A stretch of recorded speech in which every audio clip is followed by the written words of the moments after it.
Lesson 4. The History of Taxes and the Power of Corporations. My rich dad just played the game smart, and he did it through corporations, the biggest secret of the rich. I remember in school being told the story of Robin Hood and his merry men. My teacher thought it was a wonderful story of a romantic hero who robbed from the rich and gave to the poor. My rich dad did not see Robin Hood as a hero. He called Robin Hood a crook. Robin Hood may be long gone, but his followers live on. I often still hear people say, "Why don't the rich pay for it?" Or, "The rich should pay more in taxes and give it to the poor." It is this Robin Hood fantasy, or taking from the rich to give to the poor, that has caused the most pain for the poor and the middle class. The reason the middle class is so heavily taxed is because of the Robin Hood ideal. The reality is that the rich are not taxed. It's the middle class, especially the educated upper-income middle class, who pays for the poor. Again, to understand fully how things happen, we need to look at the history of taxes. Although my highly educated dad was an expert on the history of education, my rich dad fashioned himself as an expert on the history of taxes. Rich Dad explained to Mike and me that originally, in England and America, there were no taxes. Occasionally, there were temporary taxes levied in order to pay for wars. The king or the president would put the word out and ask everyone to chip in. Taxes were levied in Britain for the fight against Napoleon from 1799 to 1816, and in America to pay for the Civil War from 1861 to 1865. In 1874, England made income tax a permanent levy on its citizens. In 1913, an income tax became permanent in the United States with the adoption of the 16th Amendment to the U.S. Constitution. At one time, Americans were anti-tax. It had been the tax on tea that led to the famous Tea Party in Boston Harbor, an incident that helped ignite the Revolutionary War. It took approximately 50 years in both England and the United States to sell the idea of a regular income tax. What these historical dates fail to reveal is that both of these taxes were initially levied against only the rich. It was this point that Rich Dad wanted Mike and me to understand. He explained that the idea of taxes was made popular and accepted by the majority by telling the poor and the middle class that taxes were created only to punish the rich. This is how the masses voted for the law, and it became constitutionally legal. Although it was intended to punish the rich, in reality it wound up punishing the very people who voted for it, the poor and middle class. Once government got a taste of money, its appetite grew, said Rich Dad. Your dad and I are exactly opposite. He's a government bureaucrat, and I am a capitalist. We get paid, and our success is measured on opposite behaviors. He gets paid to spend money and hire people. The more he spends and the more people he hires, the larger his organization becomes. In the government, a large organization is a respected organization. On the other hand, within my organization, the fewer people I hire and the less money I spend, the more I am respected by my investors. That's why I don't like government people. They have different objectives than most business people. As the government grows, more and more tax dollars are needed to support it. My educated dad sincerely believed that government should help people. He loved John F. Kennedy and especially the idea of the Peace Corps. He loved the idea so much that both he and my mom worked for the Peace Corps, training volunteers to go to Malaysia, Thailand, and the Philippines. He always strove for additional grants and budget increases so he could hire more people, both in his job with the Education Department and in the Peace Corps. My rich dad did not see Robin Hood as a hero. He called Robin Hood a crook. From the time I was about 10 years old, I would hear from my rich dad that government workers were a pack of lazy thieves, and from my poor dad I would hear how the rich were greedy crooks who should be made to pay more taxes. Both sides had valid points. It was difficult to go to work for one of the biggest capitalists in town and come home to a father who was a prominent government leader. It was not easy to know which dad to believe. Yet, when you study the history of taxes, an interesting perspective emerges. As I said, the passage of taxes was only possible because the masses believed in the Robin Hood of economics: take from the rich and give to everyone else. The problem was that the government's appetite for money was so great that taxes soon needed to be levied on the middle class, and from there it kept trickling down. However, the rich saw an opportunity because they don't play by the same rules. The rich knew about corporations, which became popular in the days of sailing ships. The rich created the corporation as a vehicle to limit their risk to the assets of each voyage. The corporation would then hire a crew to sail to the New World to look for treasure. If the ship was lost, the crew lost their lives, but the loss to the rich would be limited only to the money they invested for that particular voyage.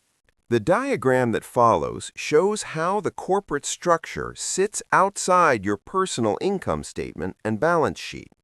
It is the knowledge of the legal corporate structure that really gives the rich a vast advantage over the poor and the middle class. Having two fathers teaching me, one a socialist and the other a capitalist, I quickly began to realize that the philosophy of the capitalist made more financial sense to me. It seemed to me that the socialists ultimately penalized themselves due to their lack of financial education. No matter what the take from the rich crowd came up with, the rich always found a way to outsmart them. That is how taxes were eventually levied on the middle class. The rich outsmarted the intellectuals solely because they understood the power of money, a subject not taught in schools. How did the rich outsmart the intellectuals? Once the take from the rich tax was passed, cash started flowing into government coffers. Initially, people were happy. Money was handed out to government workers and the rich. It went to government workers in the form of jobs and pensions, and it went to the rich via their factories receiving government contracts. The government received a large pool of money, but the problem was the fiscal management of that money. The government ideal is to avoid having excess money. If you fail to spend your allotted funds, you risk losing it in the next budget. You would certainly not be recognized for being efficient. Business people, on the other hand, are rewarded for having excess money and are applauded for their efficiency. As this cycle of growing government spending continued, the demand for money increased, and the tax the rich idea was adjusted to include lower income levels, down to the very people who voted it in, the poor and the middle class. True capitalists used their financial knowledge to simply find an escape. They headed back to the protection of a corporation. But what many people who have never formed a corporation don't know is that a corporation is not really a thing. A corporation is merely a file folder with some legal documents in it, sitting in some attorney's office and registered with a state government agency. It's not a big building or a factory or a group of people. A corporation is merely a legal document that creates a legal body without a soul. Using it, the wealth of the rich was once again protected. It was popular because the income tax rate of a corporation is less than the individual income tax rates. In addition, certain expenses could be paid by a corporation with pre-tax dollars. This war between the haves and have-nots has raged for hundreds of years. The battle is waged whenever and wherever laws are made, and it will go on forever. The problem is that the people who lose are the uninformed, the ones who get up every day and diligently go to work and pay taxes. If they only understood the way the rich play the game, they could play it too. Then they would be on their way to their own financial independence. This is why I cringe every time I hear a parent advise their children to go to school so they can find a safe, secure job. An employee with a safe, secure job without financial aptitude has no escape. Average Americans today work 4 to 5 months for the government just to cover their taxes. In my opinion, that is simply too long. The harder you work, the more you pay the government. That is why I believe that the idea of take from the rich backfired on the very people who voted it in. Every time people try to punish the rich don't simply comply, they react. They have the money, power, and intent to change things. They don't just sit there and voluntarily pay more taxes. Instead, they search for ways to minimize their tax burden. They hire smart attorneys and accountants and persuade politicians to change laws or create legal loopholes. They use their resources to effect change. The tax code of the United States also allows other ways to reduce taxes. Most of these vehicles are available to anyone, but it is the rich who find them because they are minding their own business.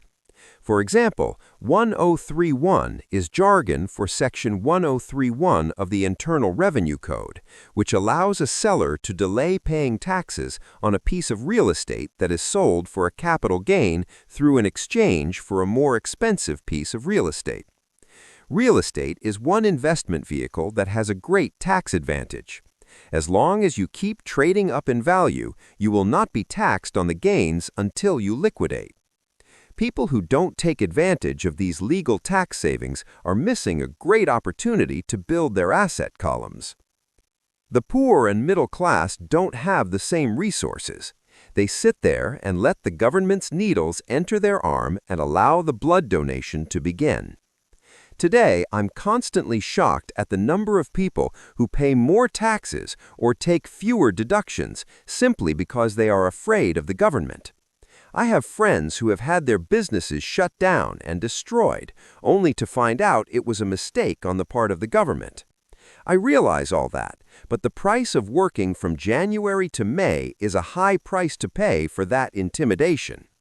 My poor dad never fought back. My rich dad didn't either. He just played the game smarter, and he did it through corporations, the biggest secret of the rich. If you work for money, you give the power to your employer. If money works for you, you keep the power and control it. You may remember the first lesson I learned from my rich dad. I was a little boy of 9 who had to sit and wait for him to choose to talk to me. I sat in his office waiting for him to get to me. He was ignoring me on purpose. He wanted me to recognize his power and to desire to have that power for myself one day. During all the years I studied and learned from him, he always reminded me that knowledge is power. And with money comes great power that requires the right knowledge to keep it and make it multiply. Without that knowledge, the world pushes you around. Rich Dad constantly reminded Mike and me that the biggest bully was not the boss or the supervisor, but the taxman. The taxman will always take more if you let him. The first lesson of having money work for you, as opposed to you working for money, is all about power. If you work for money, you give the power to your employer. If money works for you, you keep the power and control it. Once we had this knowledge of the power of money working for us, he wanted us to be financially smart and not let anyone or anything push us around. If you're ignorant, it's easy to be bullied. If you know what you're talking about, you have a fighting chance. That is why he paid so much for smart tax accountants and attorneys. It was less expensive to pay them than to pay the government. His best lesson to me was, be smart and you won't be pushed around as much. He knew the law because he was a law-abiding citizen and because it was expensive to not know the law. If you know you're right, you're not afraid of fighting back, even if you were taking on Robin Hood and his band of merry men. My highly educated dad always encouraged me to land a good job with a strong corporation. He spoke of the virtues of working your way up the corporate ladder. He didn't understand that by relying solely on a paycheck from a corporate employer, I would be a docile cow ready for milking. When I told my rich dad of my father's advice, he only chuckled. "Why not own the latter?" was all he said. As a young boy, I did not understand what Rich Dad meant by owning my own corporation. It was an idea that seemed impossible and intimidating. Although I was excited by the idea, my inexperience wouldn't let me envision the possibility that grown-ups would someday work for a company I would own. Each dollar in my asset column was a great employee, working hard to make more employees and buy the boss a new Porsche. The point is that if not for my rich dad, I would have probably followed my educated dad's advice. It was merely the occasional reminder of my rich dad that kept the idea of owning my own corporation alive and kept me on a different path. By the time I was 15 or 16, I knew I wasn't going to continue down the path my educated dad recommended. I didn't know how I was going to do it, but I was determined not to head in the direction most of my classmates were heading. That decision changed my life. It was not until my mid-20s that my rich dad's advice began to make more sense to me. I was just out of the Marine Corps and working for Xerox. I was making a lot of money, but every time I looked at my paycheck, I was disappointed. The deductions were so large, and the more I worked, the greater they became. As I became more successful, my bosses talked about promotions and raises. It was flattering, but I could hear my rich dad asking in my ear, "Who are you working for? Who are you making rich?" In 1974, while still an employee for Xerox, I formed my first corporation and began minding my own business. There were already a few assets in my asset column, but now I was determined to focus on making it bigger. Those paychecks with all the deductions made all the years of my rich dad's advice make total sense. I could see the future if I followed my educated dad's advice. Many employers feel that advising their workers to mind their own business is bad for business. But for me, focusing on my own business and developing assets made me a better employee because now I had a purpose. I came in early and worked diligently, amassing as much money as possible so I could invest in real estate. Hawaii was just set to boom, and there were fortunes to be made. The more I realized that we were in the beginning stages of a boom, the more Xerox machines I sold. The more I sold, the more money I made, and of course, the more deductions came out of my paycheck. It was inspiring. I wanted out of the rat race so badly that I worked even harder so I could invest more. By 1978, I was consistently one of the top 5 salespeople at the company. I badly wanted out of the rat race. In less than 3 years, I was making more in my real estate holding corporation than I was at Xerox. And the money I was making in my asset column in my own corporation was money working for me, not me pounding on doors selling copiers. My rich dad's advice made much more sense. Soon the cash flow from my properties was so strong that my company bought me my first Porsche. My fellow Xerox salespeople thought I was spending my commissions. I wasn't. I was investing my commissions in assets. My money was working hard to make more money. Each dollar in my asset column was a great employee, working hard to make more employees and buy the boss a new Porsche with before-tax dollars. I began to work harder for Xerox. The plan was working, and my Porsche was the proof. By using the lessons I learned from my rich dad, I was able to get out of the proverbial rat race at an early age. It was made possible because of the strong financial knowledge I had acquired through Rich Dad's lessons. Without this financial knowledge, which I call financial intelligence or financial IQ, my road to financial independence would have been much more difficult. I now teach others in the hope that I may share my knowledge with them. I remind people that financial IQ is made up of knowledge from 4 broad areas of expertise. 1. Accounting. Accounting is financial literacy, or the ability to read numbers. This is a vital skill if you want to build an empire. The more money you're responsible for, the more accuracy is required, or the house comes tumbling down. This is the left brain, or the details. Financial literacy is the ability to read and understand financial statements, which allows you to identify the strengths and weaknesses of any business. 2. Investing. Investing is the science of money making money. This involves strategies and formulas which use the creative right brain side. 3. Understanding markets. Understanding markets is the science of supply and demand.